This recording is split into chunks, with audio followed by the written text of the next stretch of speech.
numbers were dropping off fairly rapidly, and so were the numbers in the photography group. So it was thoughtfully introduced that perhaps it would be better if the two groups combined. And after 2 months is one that was not unexpected. A great many young, untested, untried artists, students from Cal Poly, mixed with a handful of professionals, people who had been out in the field doing photography for quite a while. Got to share their life experiences with the students and watch them grow. At first when we started, we didn't really know that much about each other, and going through the process you learn more about people's work and their progress, and it's like everybody in the group, like I've seen, like from seeing their portfolio the first day, including myself, it's like all of us have just progressed so much. I'm going to do a numerous amount of images where people are completely separate in their own environments, but they're joined like this, but there's space in between them, so you know that they're separate. You don't want it to look like an ad for a computer. That's what's hard. That's what's going to be hard to photograph for me. How do you relate that to the theme of the future? How do you transition from the present to the future? So I think when you talk about the computer, you're right. So I'm not used to that as a professional, having people like question why I'm doing things. I'm used to having them say, hey, this is the way we want it, photograph this is what we want it to look like. And sometimes I have creative freedom and sometimes I don't. So that's a lot different than having somebody ask you what your emotions are about something and what you're trying to say. And my images are a reflection of society now and also of what the future might be. This kind of reflects myself too, because I live in downtown and I feel really isolated out there. Even in my age group, I mean, a lot of people when they're like from mid-20s to mid-30s, a lot of people are spending less and less time in community. After going through the project, like after photographing more and more people and talking with them, it's actually talking with them that has created the stronger images. After talking with them about what their beliefs are, what they think about isolation, or what they think in general. So it's kind of nice how that kind of is like this special kind of thing that happens. It just creates itself, like the image almost creates itself. So I have been incorporating scanning in all my images and photographing 60 kids, and which will go on each side of the box, half of a face, which you can see here. And this is an actual size. Did you interview a number of people? I did. I interviewed, I actually handed out questionnaires, and I determined from those questionnaires who I was going to photograph. I feel young adults have a strong voice about the future, and I think they need to be heard about what they feel, because they are the future. And it's actually, I've decided to put on one side the name and on the other side the quote. So what did they think? They thought I got everything from flying cars to we're going to have computer chips implanted in our brains so we won't have to go to school. We could just upload all the information that we need. I'm exploring the bonds that have been passed down from my grandmother to my siblings and I, and my cousins and my nephews, and how that will make us better.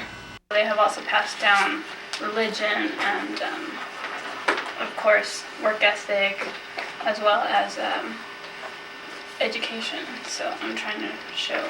How many siblings? It's 3 sisters, including myself, and 1 brother.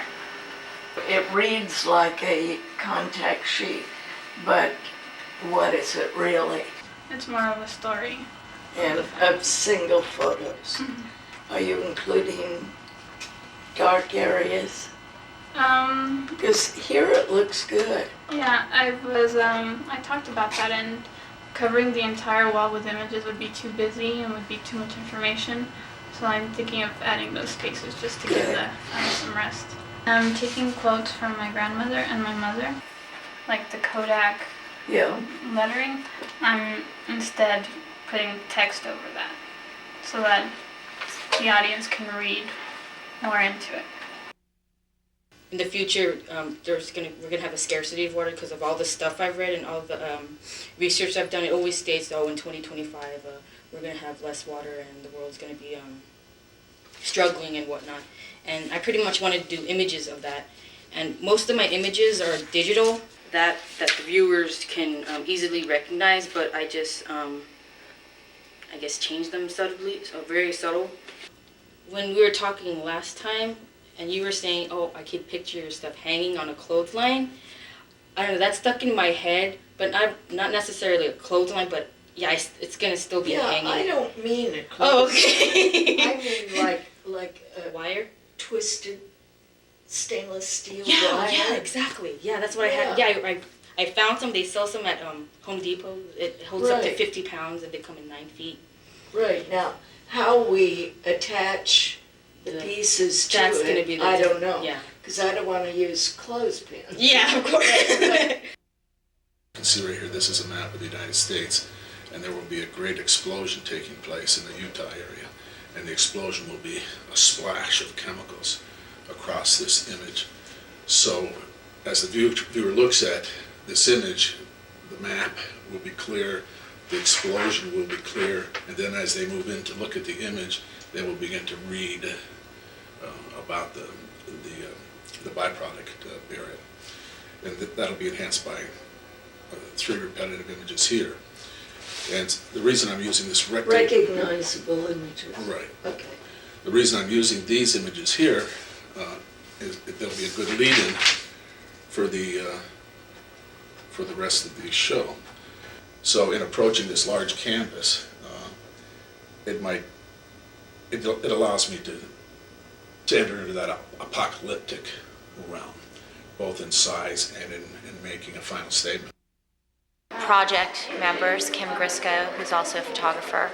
She has a studio, and I decided to shoot in her studio. I wanted to keep the energy as female and feminine as possible. I have a feminist message, and in order to get that across, I felt like I only wanted to have female energy with the models. Yeah, let's start off with the black. Let's make the set, check all the lighting, make sure everything's popping.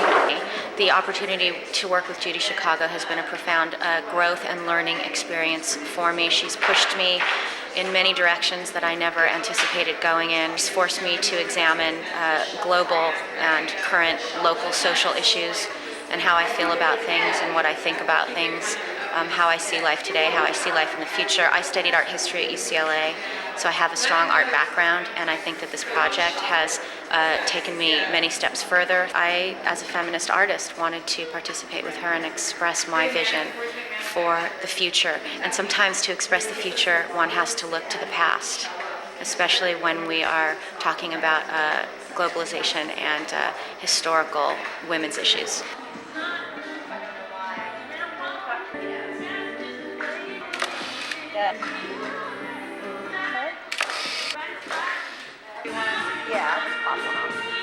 And Judy was saying, stay in the empowering side of nudity, not the disempowering to women's side. Right. So I needed to say what I wanted to say, but I was careful. Comparison of scale in those will make a big difference. A chained rope around the hole for the so people won't walk into it, and then it'll look more like an excavation of an archaeological excavation. So I'll read this here to you so you can hear the whole thing. The name of the piece is Homo sapien, the Destroyer. Represented here is the skeleton of the giant ground sloth. Homo sapien continued to destroy hundreds of other species until, to his own horror, they destroyed themselves. He also has wonderful models. He really? practically constructed this entire thing in miniature. Everybody around the group said, well, why don't you just raise the platform up and then you can look down on it. And it was like, oh yes, that's the perfect, because once they're raised all in these different levels and you're looking down on the platform, they'll actually look like they're floating in space. My expectation for the viewer at this point is you're going to have a great time coming to view our visions of the future. And they are replete with diversity, some somber and very telling in terms of who the artists were, some very bright and forward-looking with great ideals of goodness down the road. But you'll find a great blend of different thought processes being displayed visually for your enjoyment.